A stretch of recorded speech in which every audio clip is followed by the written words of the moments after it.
West Hill United is a progressive spiritual community where how you live is more important than what you believe. West Hill United is a people, a place, an idea. We are a community living out of a progressive faith, striving to make a positive difference in our own lives, the lives of others, and the world. Join us Sundays at 10:30 a.m. or connect with us at any time.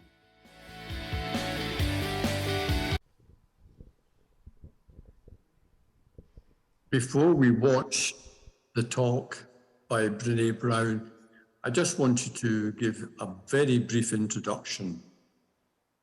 Why this talk? Because the title really does initially to me sound somewhat underwhelming. While it is about what holds us back, it really is about encouraging us to dare greatly.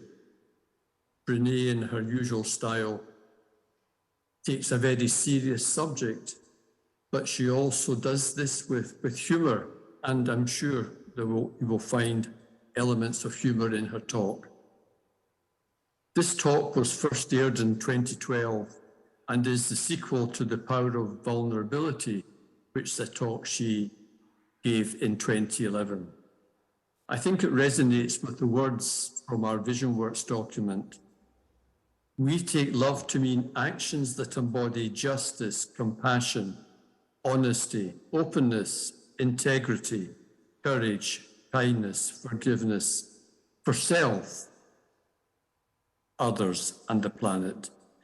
Care for self is where our journey begins, but it is so easily forgotten in our daily routines. Easier to think about helping others and the planet emergency. But later, when it's all quiet, we sometimes wonder why we feel so bad. So now it's over to Brené.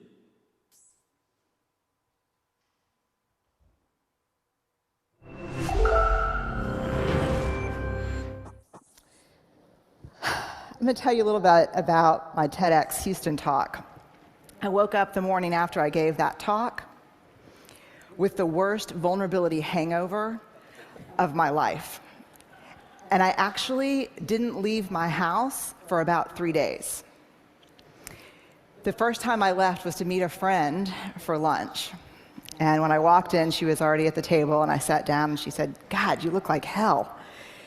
I said, "Thanks. I feel really, I'm not functioning." And she said, "What's going on?" And I said, "I just told 500 people that I became a researcher to avoid vulnerability, and that when being vulnerable emerged from my data as absolutely essential to wholehearted living, I told these 500 people that I had a breakdown. I had a slide that said breakdown. At what point did I think that was a good idea?" And she said, "I saw your talk live streamed. It was not really you. It was a little different than what you usually do, but it was great." And I said, "This can't happen. YouTube, they're putting this thing on YouTube, and we're going to be talking about 600, 700 people." And she said, "Well, I think, it's too late." And I said, "Let me ask you something." And she said, "Yeah." And I said, "Do you remember when we were in college and really wild and kind of dumb?" She said, "Yeah." And I said, "Remember when we'd leave a really bad message on our ex-boyfriend's answering machine? Then we'd have to break into his dorm room and then erase the tape." And she goes, "No." So, of course, the only thing I could think of to say at that point was, "Yeah, me neither. Yeah, me neither." And I'm thinking to myself, "Brené, what are you doing? What are you doing? Why did you bring this up? Have you lost your mind? Your sisters would be perfect for this." So I looked back up, and she said, "Are you really going to try to break in and steal the video before they put it on YouTube?" And I said, "I'm just thinking about it a little bit." She said, "You're like the worst vulnerability role model ever." And then I looked at her and I said something that at the time felt a little dramatic, but ended up being more prophetic than dramatic. I said, if 500 turns into 1,000 or 2,000, my life is over. I had no contingency plan for 4 million. And my life did end when that happened. And maybe the hardest part about my life ending is that I learned something hard about myself, and that was that as much as I would be frustrated about not being able to get my work out to the world, there was a part of me that was working very hard to engineer staying small, staying right under the radar. But I want to talk about what I've learned. There's 2 things that I've learned in the last year. The first is vulnerability is not weakness. And that myth is profoundly dangerous. Let me ask you honestly, and I'll give you this warning. I'm trained as a therapist, so I can outweight you uncomfortably. So if you could just raise your hand, that would be awesome. How many of you, honestly, when you're thinking about doing something vulnerable or saying something vulnerable, think, God, vulnerability is weakness, this is weakness? How many of you think of vulnerability and weakness synonymously? The majority of people. Now let me ask you this question. This past week at TED, how many of you, when you saw vulnerability up here, thought it was pure courage? Vulnerability is not weakness. I define vulnerability as emotional risk, exposure, uncertainty. It fuels our daily lives. And I've come to the belief, this is my 12th year doing this research, that vulnerability is our most accurate measurement of courage. To be vulnerable, to let ourselves be seen, to be honest.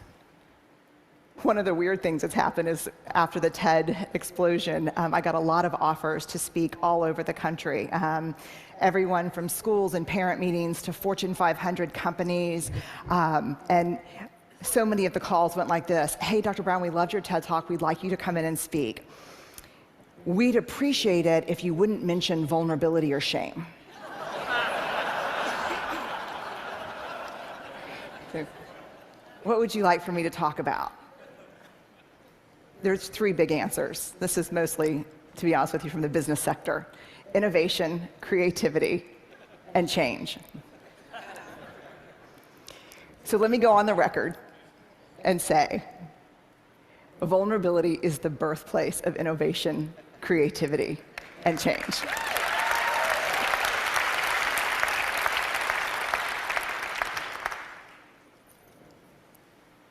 To create is to make something that has never existed before. There's nothing more vulnerable than that. Adaptability to change is all about vulnerability. The second thing, in addition to really finally understanding the relationship between vulnerability and courage, the second thing I learned is this. We have to talk about shame. And I'm going to be really honest with you. When I became like a vulnerability researcher, and that became the focus because of the TED Talk, and I'm not kidding that. I'll give you an example. About 3 months ago, I was in a sporting goods store buying goggles and shin guards and all the things that parents buy at the sporting goods store. About from 100 feet away, this is what I hear. Vulnerability TED, vulnerability TED.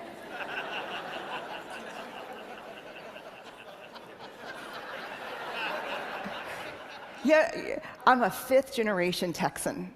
Our family motto is lock and load. I am not a natural vulnerability researcher. So I'm like, just keep walking, she's on my 6th. And then I hear, vulnerability TED. I turn around and I go, hi. She's right here. And she said, you're the shame researcher who had the breakdown. At this point, parents are like pulling their children close to look away. And I'm so worn out at this point in my life, I look at her and I actually say, it was a frickin' spiritual awakening. And she looks back and does this. I know. And she said, we watched your TED Talk in my book club, then we read your book, and we renamed ourselves the Breakdown Babes.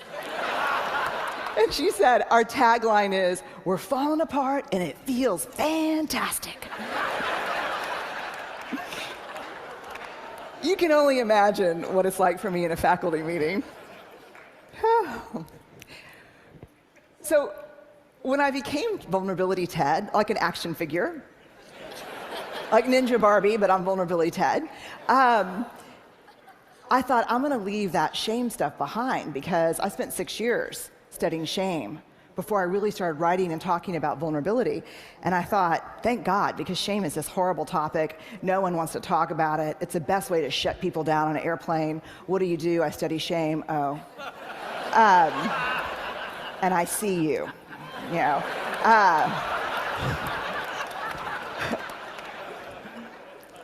But in surviving this last year, I was reminded of a cardinal rule, not a research rule, but a moral imperative from my upbringing. You gotta dance with the one who brung you. And I did not learn about vulnerability and courage and creativity and innovation from studying vulnerability. I learned about these things from studying shame. And so I want to walk you in to shame. Jungian analysts call shame the swampland of the soul. And we're going to walk in, and the purpose is not to walk in and, construct a home and live there. It is to put on some galoshes and walk through and find our way around. Here's why. We heard the most compelling call ever to have a conversation in this country, and I think globally, around race, right? Yes, we heard that. Yes? Cannot have that conversation without shame. Because you cannot talk about race without talking about privilege, and when people start talking about privilege, they get paralyzed by shame. We heard a brilliant, simple solution to not killing people in surgery, which is have a checklist. You can't fix that problem without addressing shame, because when they teach those folks how to suture, they also teach them how to stitch their self-worth to being all-powerful. And all-powerful folks don't need checklists. And I had to write down the name of this TED Fellow so I didn't mess it up here. Mishkin Ingawale. I hope I did right by you. I saw the TED Fellows my first day here, and he got up and he explained how he was driven to create some technology to help test for anemia because people were dying unnecessarily. And he said, I saw this need, so you know what I did? I made it. And everybody just burst into applause, and they were like, yes! And he said, and it didn't work. And then I made it 32 more times. And then it worked. You know what the big secret about TED is? I can't wait to tell people this. I guess I'm doing it right now. This is like the failure conference. No, it is. You know why this place is amazing? Because very few people here are afraid to fail. And no one that gets on the stage so far that I've seen has not failed. I have failed miserably, many times. I don't think the world understands that because of shame. There's a great quote that saved me this past year by Theodore Roosevelt. A lot of people refer to it as the man in the arena quote. And it goes like this: it is not the critic who counts. It is not the man who sits and points out how the doer of deeds could have done things better and how he falls and stumbles. The credit goes to the man in the arena, whose face is marred with dust and blood and sweat. But when he's in the arena, at best, he wins, and at worst, he loses. But when he fails, when he loses, he does so daring greatly. And that's what this conference to me is about. That's what life is about daring greatly, about being in the arena. When you walk up to that arena and you put your hand on the door and you think, I'm going in and I'm going to try this, shame is the gremlin who says, you're not good enough. You never finished that MBA. Your wife left you. I know your dad really wasn't in Luxembourg, he was in Sing Sing. I know there's things that happened to you growing up. I know you don't think that you're pretty enough or smart enough or talented enough or powerful enough. I know your dad never paid attention even when you made CFO. Shame is that thing. And then if we can quiet it down and walk in and say, I'm going to do this, we look up and the critic that we see pointing and laughing 99% of the time is who? Us. Shame drives two big tapes, never good enough, and if you can talk it out of that one, who do you think you are? The thing to understand about shame is it's not guilt. Shame is a focus on self, guilt is a focus on behavior. Shame is I am bad, guilt is I did something bad. How many of you, if you did something that was hurtful to me, would be willing to say, I'm sorry, I made a mistake? How many of you would be willing to say that? Guilt. I'm sorry, I made a mistake. Shame. I'm sorry, I am a mistake. There is a huge difference between shame and guilt. And here's what you need to know. Shame is highly, highly correlated with addiction, depression, violence, aggression, bullying, suicide, eating disorders. And here's what you even need to know more. Guilt, inversely correlated with those things. The ability to hold something we've done or failed to do up against who we want to be is incredibly adaptive. It's uncomfortable, but it's adaptive. The other thing you need to know about shame is it's absolutely organized by gender. If shame washes over me and washes over Chris, it's going to feel the same. Everyone sitting in here knows the warm wash of shame. We're pretty sure that the only people who don't experience shame are people who have no capacity for connection or empathy. Which means, yes, I have a little shame, no, I'm a sociopath. So I would opt for yes, you have a little shame. Shame feels the same for men and women, but it's organized by gender. For women, the best example I can give you is Anjali, the commercial. I can put the wash on the line, pack the lunches, hand out the kisses, and be work at 5 to 9. I can bring home the bacon, fry it up in the pan, and never let you forget you're a man. For women, shame is do it all, do it perfectly, and never let them see you sweat. I don't know how much perfume that commercial sold, but I guarantee you it moved a lot of antidepressants and anti-anxiety meds. Shame for women is this web of unattainable, conflicting, competing expectations about who we're supposed to be. And it's a straitjacket. For men, shame is not a bunch of competing, conflicting expectations. Shame is one. Do not be perceived as what? Weak. I did not interview men for the first 4 years of my study. And it wasn't until a man looked at me one day after a book signing and said, I love what you have to say about shame. I'm curious why you didn't mention men. And I said, I don't study men. And he said, that's convenient. And I said, why? And he said, because you say to reach out, tell our story, be vulnerable. But you see those books you just signed for my wife and my 3 daughters? I said, yeah. They'd rather me die on top of my white horse than watch me fall down. When we reach out and be vulnerable, we get the shit beat out of us. And don't tell me it's from the guys and the coaches and the dads. Because the women in my life are harder on me than anyone else. So I started interviewing men and asking questions. And what I learned is this. You show me a woman who can actually sit with a man in real vulnerability and fear, I'll show you a woman who's done incredible work. You show me a man who can sit with a woman who's just had it. She can't do it all anymore. And his first response is not, I unloaded the dishwasher. But he really listens, because that's all we need. I'll show you a guy who's done a lot of work. Shame is an epidemic in our culture. And to get out from underneath it, to find our way back to each other, we have to understand how it affects us and how it affects the way we're parenting, the way we're working, the way we're looking at each other. Very quickly, some research by Mahalik at Boston College.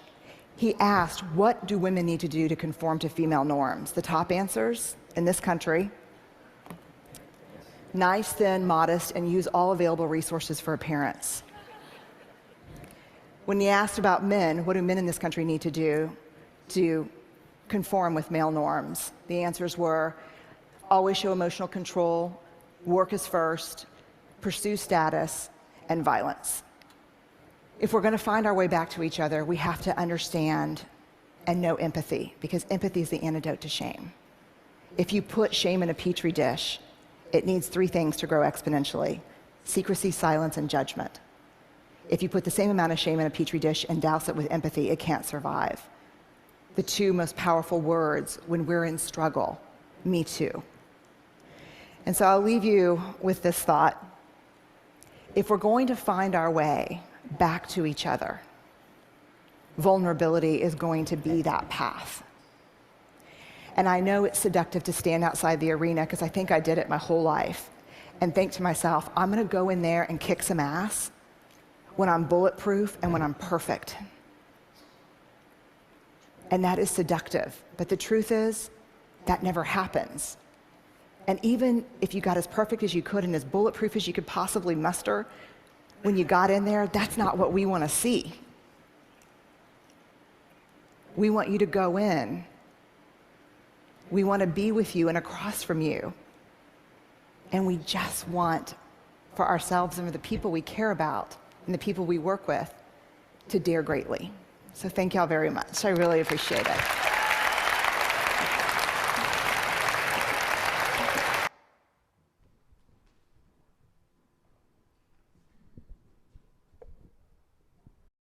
Become a sustaining champion of West Hill United's work by committing to an automatic monthly donation. Learn more or donate now through Canada Helps.